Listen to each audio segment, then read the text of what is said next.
Television. We all watch it. Many of us spend more time than we should in front of the old boob tube.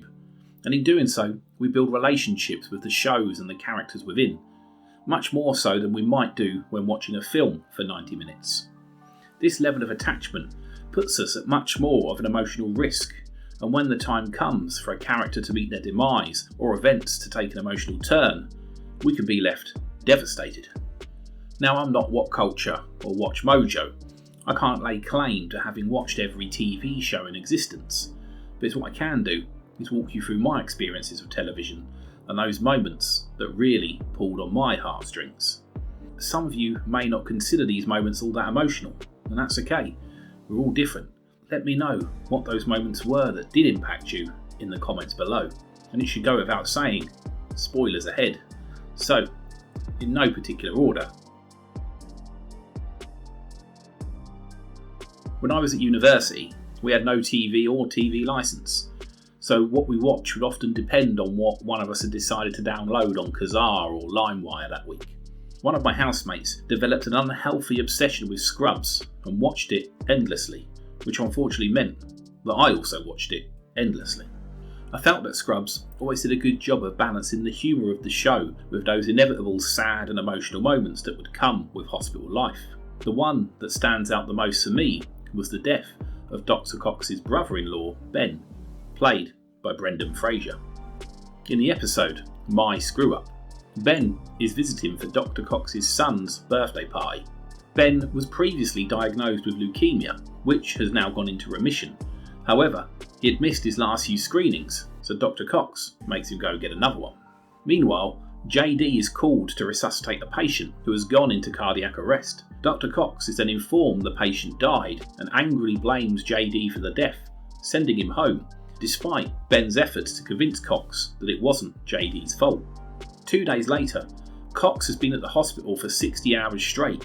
Ben follows Cox around the hospital, trying to convince him to go to his child's birthday party. Ben finally convinces Dr. Cox to leave the hospital, as well as apologise to JD for blaming him for the patient's death, and then asks Dr. Cox to forgive himself. It is then that we realise that Dr. Cox isn't going to his son's birthday party, and that we are in fact at a cemetery for Ben's funeral. In reality, Ben was the patient who died under JD's watch. Dr. Cox, unable to accept the death of his best friend, blames JD and has been seeing Ben's spirit as if he were alive. The episode ends as a devastated Dr. Cox is comforted by his friends and family.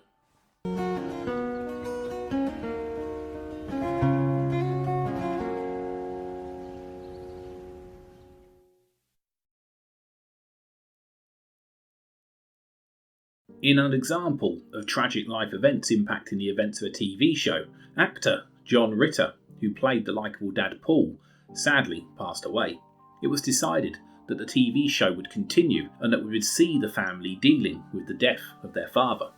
There were then many sad moments, as it was quite clear that the actors' emotions on screen were real as they mourned the passing of their friend.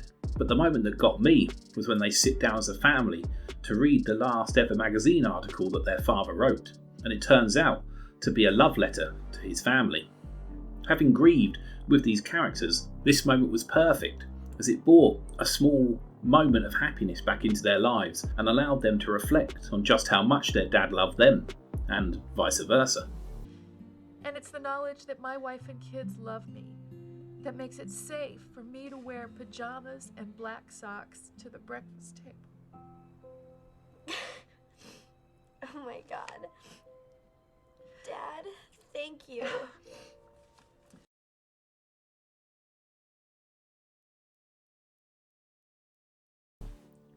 Ace Rimmer was a version of Arnold Rimmer that existed in another dimension. He was everything that the piece of human garbage Arnold wasn't, in that he was brave, heroic and likeable.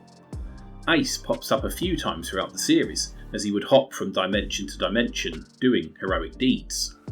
In the episode Stoke Me a Clipper, Ace is mortally wounded and makes his way to Starbug, where he reveals that he isn't the first Ace Rimmer and that the original is long dead. This Ace is just another in a long line of aces. He then tells Rimmer that he must now take on the mantle and carry on the legend. Ace then passes away, and Rimmer has begrudgingly accepted that he has what it takes to carry on the legacy. The emotional part comes when the crew hold a funeral for Ace and eject his light bee into space. At the late Ace's request, they follow the coffin as it heads through a wormhole on to its final destination, where it comes to rest around the orbit of a planet, taking its place amongst millions of other light bees that contained all the other Ace Rimmers that came before him.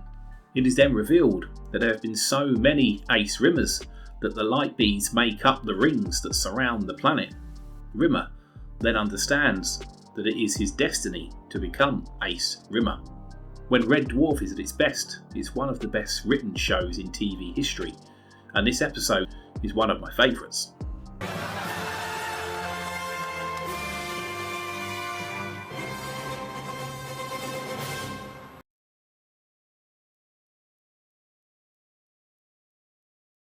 I don't know about you, but as a child, I found Quantum Leap fascinating. The story of Dr. Sam Beckett being leapt through time from life to life, having to put right what once went wrong with the help of his holographic helper Al, was the perfect mixture of science fiction and feel-good television. It had its fair share of emotion along the way, as Sam would hope that each leap would be the leap home, and we got great episodes such as MIA, The Colour of Truth, and The Leap Home. But the most heartbreaking moment of all came in the last episode, Mirror Image.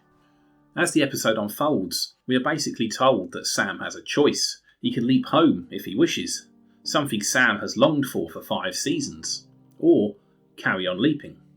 Sam puts his welfare aside and leaps again, this time into a former leap, so he can help his friend Al by ensuring that his first wife will not remarry whilst he is trapped in a prisoner of war camp in Vietnam and believed to possibly be dead. The screen then fades to black and the following words appear.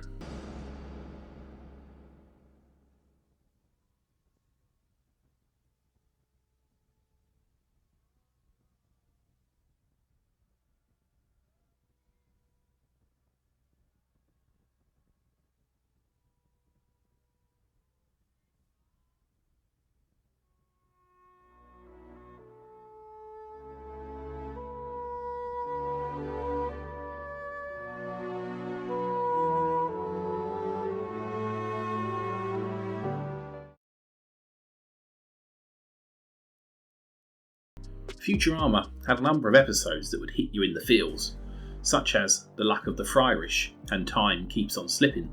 However, nothing hits home quite like the episode titled Jurassic Bark.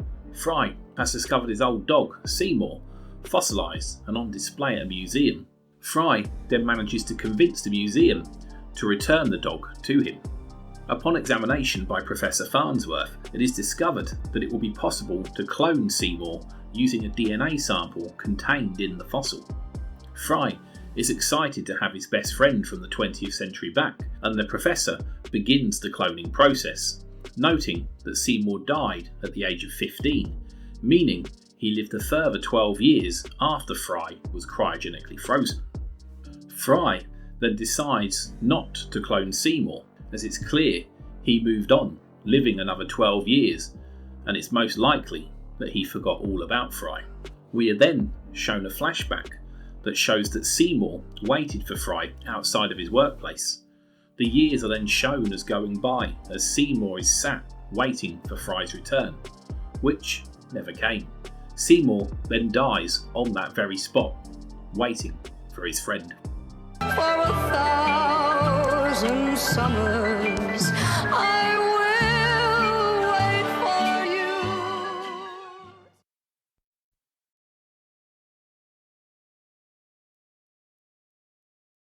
In another example of real-life events impacting a TV show, we have an episode of Glee called The Quarterback. I was never exactly a fan of Glee and have not seen every episode, but one night flicking through the channels I came across this one. In real life, Corey Monteith, who played Finn, had passed away from an accidental drug overdose. His character was then killed off in the show, and this episode sees his friends coping with that death. In typical Glee style, They all have an opportunity to sing a song that conveys their emotions or pays tribute to Finn. The whole episode is just poignantly sad. As just like with 8 Simple Rules, it was quite clear that the emotions we were seeing were real. There isn't really one particular moment, as the whole episode is hard to watch, but if I had to pick one, it would have to be when his on-screen and off-screen girlfriend, Rachel, sings "Make You Feel My Love" with tears streaming down her face. Even if you're not a fan of Glee or into any of the glitz and glam that come with a programme like this, I would still recommend sitting down to watch this episode, as it is a completely unique experience. To make you feel my love.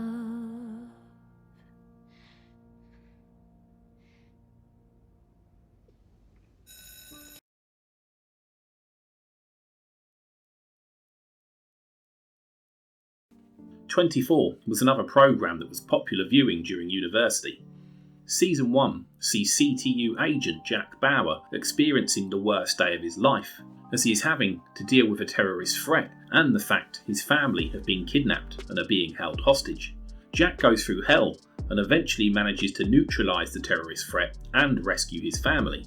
However, throughout the series, nobody has realised that there is a spy at CTU, Nina Myers. As the season draws to a close, Jack has returned to CTU to be reunited with his family. After hugging his daughter, he searches out his wife, who he finds dead in a back room.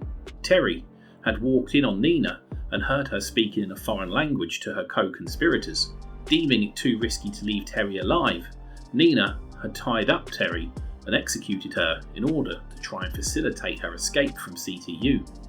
After having witnessed Jack go through everything he had done up to this point to protect his family, this ending was tragic, although it would set up season 2, where we see a bearded, grieving Jack have to shake off the death of his wife and put it behind him, as he is forced to step up once again and tackle a new terrorist threat. Of course, as 24 would continue, we would have to get used to emotional and unexpected deaths. Oh my god!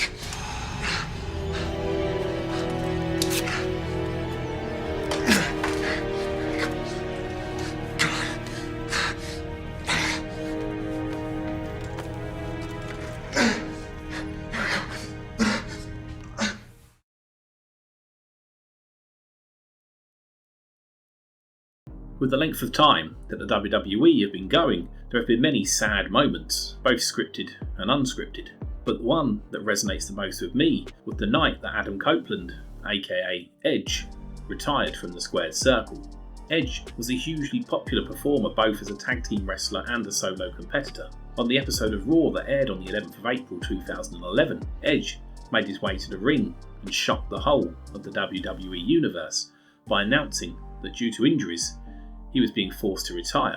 I can't show any clips here without the WWE blocking the video, but if you haven't seen it, go and give it a watch. Edge gives a very real and emotional speech, and the outpouring of thanks and emotion from the crowd in attendance make the whole thing very emotional.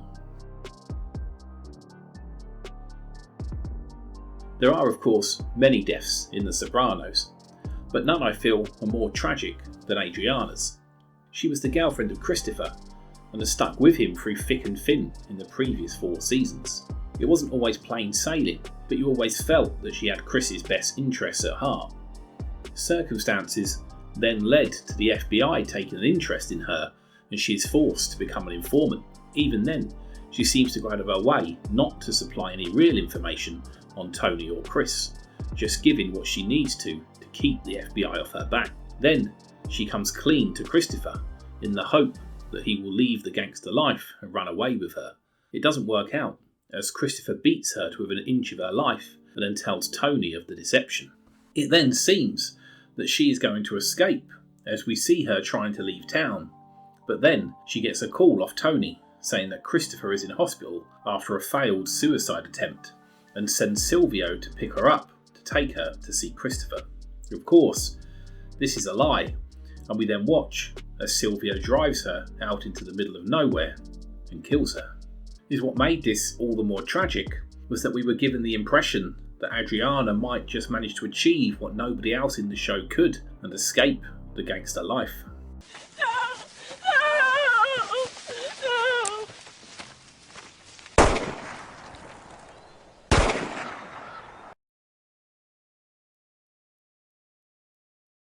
From time to time, the Fresh Prince of Bel-Air would stray into serious territory, mainly addressing issues of race, but for the most part, it would stick to its comedic roots. This then made the moment that Will's dad came back into his life and then left even more heartbreaking. After having been an absent figure for the entire series up to this point, Will's dad returns and starts to rebuild their relationship. He then agrees to take Will on a trip, driving across the country together in his truck. But at the last moment, his dad gets cold feet and cancels the trip. He then tries to get out of telling Will, but is forced to by Uncle Phil. Will is crushed, and his response is both inspiring and gut-wrenchingly sad. He says goodbye, but no longer calls his father Dad, instead calling him Lou, and watches as his father leaves. Will then talks about how he doesn't need him, how he learnt to shave, drive, fight and shoot hoops without him, and how he had 14 great birthdays without him. Will then states that he will continue without him, get married and have kids and be a better father than he ever was. Then, on the verge of crying, he asks Phil why his dad doesn't want him. A poignant moment for a TV show mainly known for its comedy and made even better by the fantastic performance of Will and Uncle Phil. How come you don't want me, man?